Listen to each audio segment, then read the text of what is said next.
Welcome to this explainer. Look, if you think gratitude is just about polite social manners, saying thanks for a cup of coffee, well, get ready to have your perspective completely shifted. Today, we're exploring a seriously transformative psychological tool.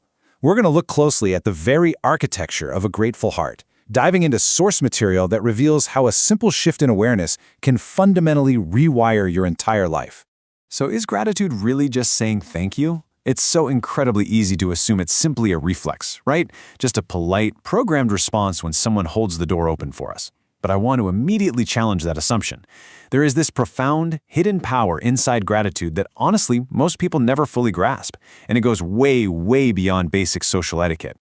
Okay, let's dive into this. At its core, gratitude is an entirely different state of consciousness. It's a frequency. It's a fundamental way of seeing life that actually changes your inner world first and then, almost miraculously, begins to transform your outer reality. The very moment you begin recognizing the hidden miracles tucked right inside ordinary, everyday moments, you stop operating from a place of scarcity. And that's when abundance naturally begins to flow. Because you see, there's a massive difference between emotional lack and energetic abundance. Emotional lack is that exhausting "I'll be happy when" syndrome. You know the feeling, I'll be grateful when I finally get that promotion or when I buy that house. It's literally an endless waiting game. Energetic abundance, on the flip side, is appreciating what already exists right here, right now. And here's the wild part. The universe, your mind, and your physical body respond dramatically differently to a grateful heart than they do to a heart stuck in lack. When you drop that feeling of lack, your mind calms down, your body physically lightens up, and your energy, it becomes incredibly magnetic. Throughout this explainer, we're going to examine 5 powerful affirmations derived directly from our source material.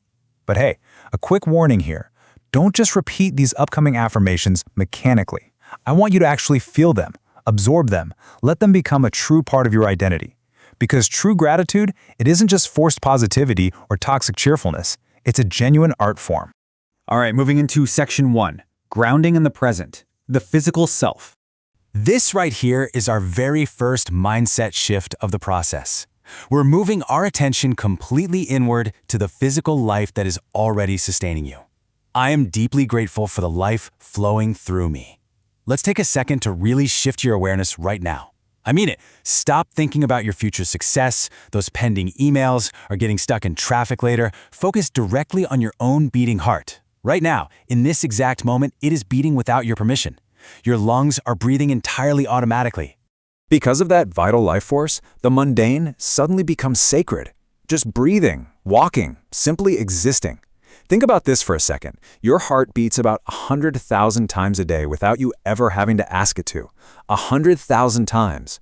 Realizing this undeniable intelligence inside you instantly grounds you. It completely dissolves the dangerous illusion that happiness only exists in some distant, unreached future. Life itself, flowing through you right now, that is already abundance. Which brings us to section 2, appreciating difficult lessons, refining the soul. Look, anyone can be grateful when things are going their way, right? But real, tangible spiritual growth begins when we learn to appreciate the difficult seasons, not just the easy, sunny ones. Let's do a slow repeat and a silent pause here. I appreciate every lesson that has shaped my soul. This specific affirmation is so profound because it actively removes bitterness from the heart.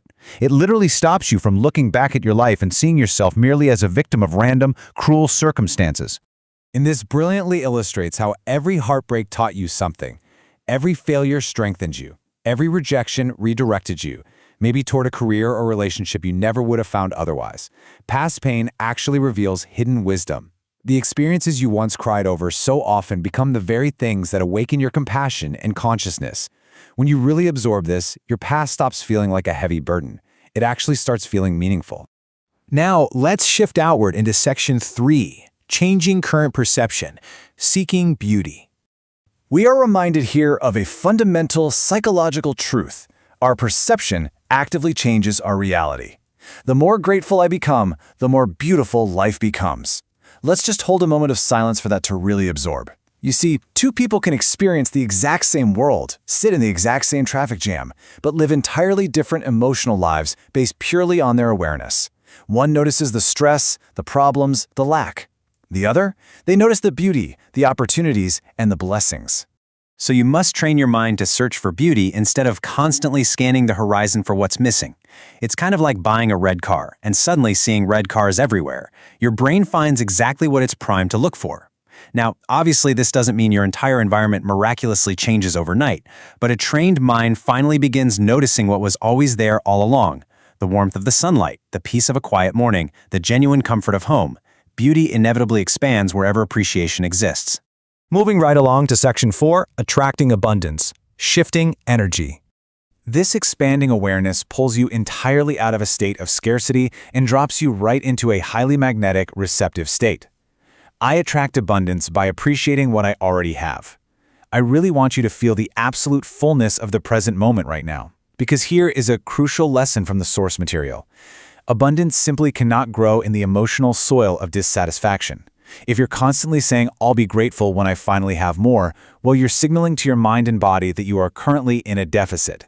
It really comes down to a choice. Are you pushing abundance away by focusing on lack to define your identity? Or are you drawing it in by recognizing the immense value of what exists right in front of you? Grateful people radiate a much calmer, more open energy. And to be totally clear, they don't pretend real-world problems don't exist. They simply refuse to let lack define who they are. They effortlessly transform ordinary existence into wealth. All right, entering the final stage of our journey. Section 5, Opening Your Heart. Endless Blessings. This part is all about emotional receptivity. It's about gently reopening a heart that might be tightly closed off by past disappointment, fear, or just the daily grind of modern stress. My heart is open to joy, love, and endless blessings. Let's hold a pause right here so you can actively let down any emotional resistance you might be holding in your chest or your shoulders. Life is not just about surviving another day. It's about receiving unexpected moments of grace, peaceful nights, kind gestures. When your heart stays open like this, even the absolute smallest moments become emotionally powerful. Which brings us to Section 6, the highest frequency, your daily practice. So the crucial point is that gratitude is quite literally one of the highest emotional frequencies a human being can embody. And you know the best part about everything we've covered today? It requires only awareness, not perfection. Let's move to and see how this builds into an actionable practice. You do not need to have your entire life figured out to start being grateful right now. Every single night before you go to sleep, try this simple daily practice. Take one deep breath. Quietly thank life for carrying you this far and see the ordinary as a miracle. It's a profound, incredibly simple nightly instruction for finding absolute peace before you sleep. Which leaves us with this final, provocative thought. Will you choose to see the miracles hidden in the ordinary today? I challenge you to adopt this grateful architecture for your heart. Use these affirmations not just as ideas, but as a brand new lens for viewing the world. If gratitude changes your frequency, what will you attract tomorrow? Thank you for joining me on this explainer. Now go out there and really notice the abundance that already surrounds you.